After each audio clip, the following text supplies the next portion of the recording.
നീതി ഞങ്ങളുടെ ദൈവമായ കർത്താവിനുള്ളതാണ്.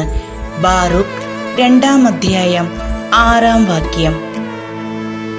പ്രാണനാമീശുവേ,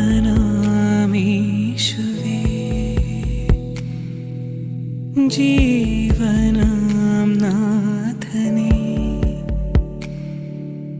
പ്രാണനാമീശുവേ,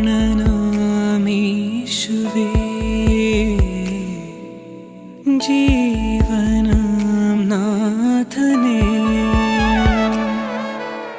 മരുഭൂമിയാമെൻ്റെ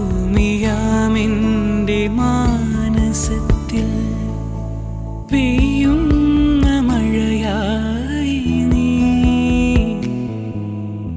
ഏകാകിയാകുന്ന നേരങ്ങളിൽ കൂട്ടേകും ചങ്ങാതിയായി. എൻ്റെ